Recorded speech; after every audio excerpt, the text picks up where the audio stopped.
But starting us off, a singer-songwriter who's just released his brand new album, which is called My World. Have a listen to this. Here's Adam Grant.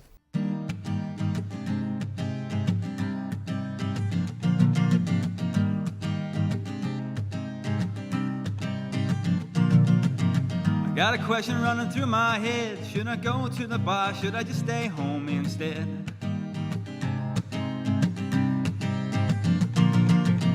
Stayed out 3 times last week, yeah. My girlfriend still hasn't fully forgiven me.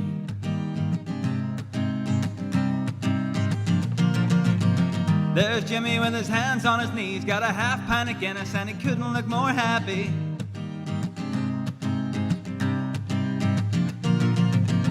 Look, there comes Mary the boss. I still owe her a score from the tab she loaned to me. To me, to me, to me, yeah. This is my crowd. These are my people. This is our home while the weakest only disappears. So who am I fooling? Where else would I rather be? This is the life going out tonight.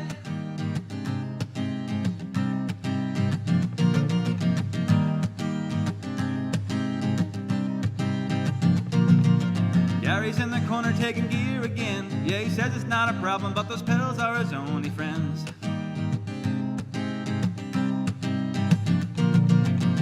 Ladies scrapping makeup everywhere. Yeah, sometimes I wonder, will this madness ever end?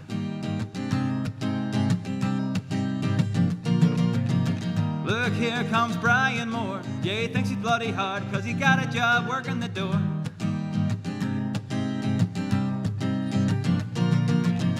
This is flawed, yet how much is true. But I'm glad I get to waste my time in here with you. With you, with you, with you, yeah. This is my crowd. These are my people. This is our home while the weakest only disappears. So who am I fooling? Where else would I rather be? This is the life going out tonight. Going out tonight.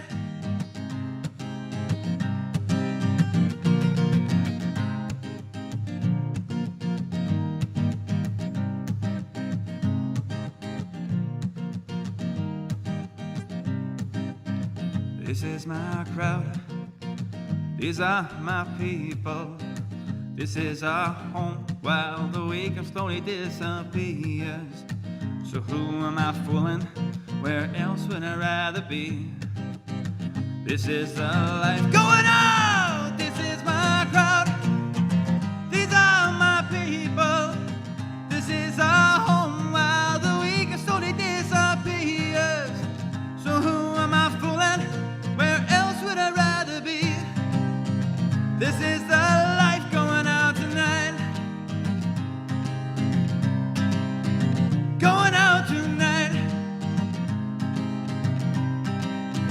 Going out tonight, yeah, yeah, yeah, yeah, yeah.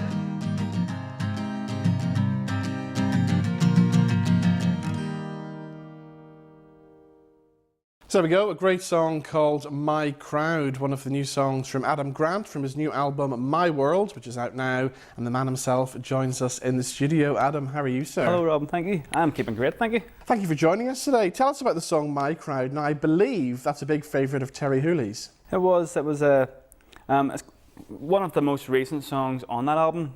So recent, in fact, that it wasn't originally on it. Right. That album started off as a 6-track EP. And then I did this talent competition thing in the Ghost Toe in Bangor, and Terry Hooley was a judge at it. And each week I got through to the qualifying heat, into the semi-final, and then to the final. I'm quite proud of that because I was the only singer-songwriter in the final against 6 bands. Right. So that's maybe shining glory. But no, Terry, he really liked that particular song. And each week I tried to do something different, obviously to keep the judges' attention. They didn't want any repetitiveness, playing the same song. So I had this song in the pipeline, and I was like, right, I'll get this finished and I'll play it next week. So I played it on the semi-final, and then I got asked to play it again in the final. So it's just a song about general camaraderie and general buzz and crack at your local. And it's slightly different on the album, isn't it? It's more punky, isn't it? Yeah, and it's got a full band sound on the album, drums and electric guitars and bass, and a bit more of like a pop punky kind of vibe to it. But like that particular song, Terry actually waived his fee from being a judge at that Ghost Tour competition to send me to Millbank Studios in Lisbon to record it and another song. So that took the EP from 6 songs to 8 songs, which I thought was a bit random. So we went back to the studio and recorded 2 more, and that's how I've ended up with a 10-track album. Okay, so the album is called My World. I'm fascinated by the photograph on the front of the album here. Tell us all about that. That's my dad in the early 60s, an old school photograph. My mum and dad both passed away, and so I've released this album. There's a song on it called Your Love, which is kind of like my tribute to them. It's a song that's kind of like, you know, a yin and a yang. Like, I don't really enjoy playing it because it's that personal. It's the most personal song I've ever wrote, and but it's one of those ones that I'll play it now and again, and if maybe someone comes up to me afterwards and say, you know, my mum's just passed away from cancer or something like that, and that song kind of hit me, then that's the kind of wee thing that spurs you on to soldier on with the song. So I thought to myself, right, I'm gonna record this professionally, so that it's always there, it's always set in stone, and it's just my wee tribute to mum and dad. So when it came to making the album cover, I was working with the graphic designer, and he says, right, send me a lot of photographs, family photographs, photos of you playing live, interests and so on, and he came back with that photograph of my dad, and he thought, it's like, oh, this kind of reminds me of you. It's kind of very Smithsy and 80s kind of indie rock, and he says, it's not you, is it? I'm like, no, it's not me, I'm not that old. But so it came from that there, and then he put that kind of nice style on it, the effect on it, and then he says, well, why don't we find something similar for my mum for the back?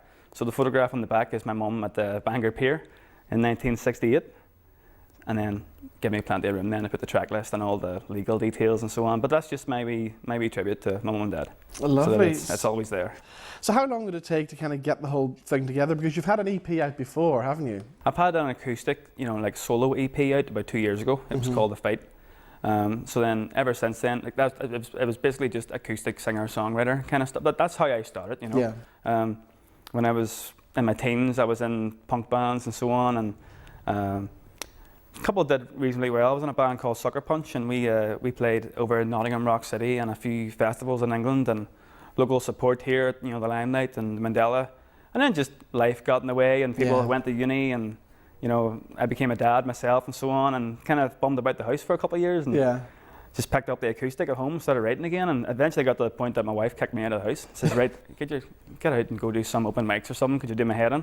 So that's basically how I got back into it again, and just gradually over time, you know, progressed that loop pedal into my sound, and then just started writing again and released that EP, and it's just moved forward from there. So. And do you prefer the singer-songwriter stuff, or would you rather have your own band on stage with you the whole time? Well, it's at that stage now where for my album launch, I'm playing with a backing band, and I'm absolutely loving it. You know, rehearsing with those guys, and just the extra sound that they bring to the songs is fantastic. So I'm a bit 50-50 about the future. I'll always still do my own thing, but if any big gigs and all come along the way, then I'll definitely get the band back together and play with them. But as for being a solo act, I like the fact that it's my songs, and it's my arrangements and so on. I don't have to arrange, right, you guys be here for this time, and you learn this bit and you learn that bit. And towards the end of my time in bands, it got to that stage where I was getting a wee bit fed up about telling people what to do. And I've always been a songwriter first and foremost. I've always liked writing stories, and all my songs can be quite observational and about life, and songs that are relatable. And so I've always been a songwriter. Do you remember the first song you ever wrote? I do. It was a song called Jump. Right. Jump, and it was very early stages of that punk band, Sucker Punch, and it was basically about jumping in a mosh pit. That was the very first song I ever wrote. But it was a bouncy one, and everybody did jump, so it worked. Yeah. Growing up, did you come from a musical family? Not so much a musical performing family, but a musical, you know, appreciative family. My dad had such a crazy appreciation for all different types of music, so much. Like, I mean, before he passed away, he was massively into El Divo. Right, okay. And you know, it's not my cup of tea, but when Yeah. you listen to those guys and listen to the tenors and you know, listen to them singing, they're fantastic. But I've got to thank my dad because he introduced me to Oasis. Not so much that he liked Oasis, it was the fact that he didn't like them that much. Right. I thought the Gallagher brothers, you know, were headers. Yeah. That got me interested enough to go to Woolworths and buy Definitely Maybe on cassette with my auntie and uncle on a Saturday. What's this band? Is no naughty words or anything in that? Like, no, it's not. My dad found it and he flipped out. Like, but wee things like that. One of the first things that made me want to be in a band was, you ever heard of a band called the Mavericks? Yes, of course. Yeah. Yes, yeah. My mum and dad, they were massive fans of them, and they took me to the waterfront to see them. And their lead singer, he's called Raoul Malo, and he just had this massive rack of guitars against the side wall, and every single song he would have changed his guitar. Every song, I just remember sitting to myself, well, this guy's class. And I think it was that, I was about 14, and that Christmas I got my first guitar for Christmas, and it just kind of went from there. And if you got that guitar obsession now, do you keep buying guitars? Or? I've got a few. Yeah. I would like a few more, but my wife's made me downsize a bit, like, you know, but you never know. Maybe if I sell 1 million albums and get a bigger house and buy more guitars. Exactly. So what's the kind of long-term plans now? The album's out, but what's kind of next for you? Long-term plans. I've been very lucky. I've been kind of continually working with Terry.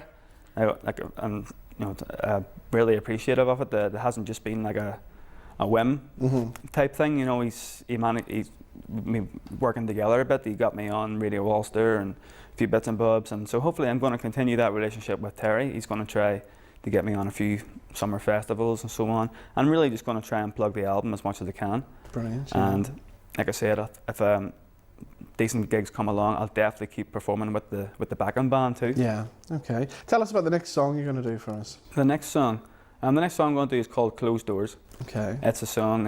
It's a song. I live in Cumber, and the land of potatoes.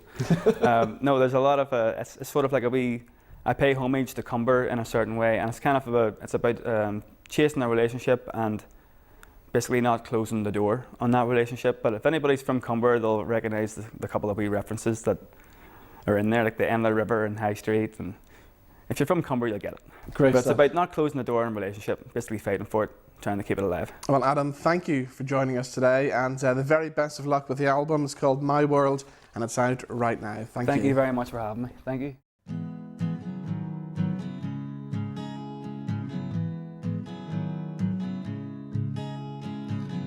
Take a walk down by the Enla River to address the thoughts in my head. I soon discover the day has turned to slumber, the sun has turned from yellow to red. I started thinking, reminiscing, thinking about the love we had was so sweet. I kicked the dirt, tried to escape the hurt, but I can't wait to see you again. But I won't close that door, even though you won't see me no more. No, I won't close that door on you. No, I won't close that door, even though you won't see me no more. No, I won't close that door on you. Stuck in traffic, 5 o'clock in Bridge Street, trying to make my way home to you. The road is closed, the truck has lost its load, but that won't stop me from getting through. I'm sitting waiting, reminiscing, thinking about the love we had was so sweet. The road is clear, I'm finally out of here, and I floor it over High Street. But I won't close that door, even though you won't see me no more. No, I won't close that door on you.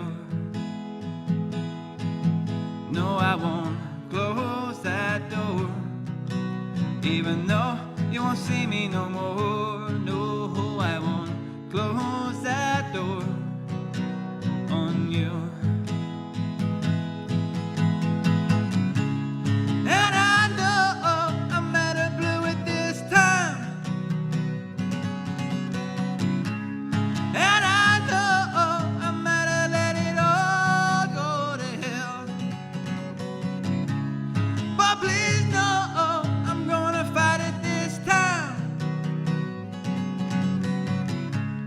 And please know I'm always gonna be here as well.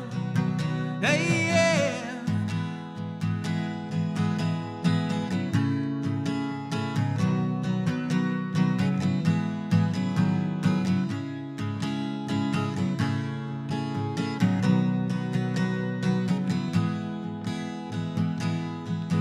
But I won't close that door, even though you won't see me no more. No, I won't close that door on you. Yeah, I won't close that door, even though you won't see me no more. No, I won't close that door on you.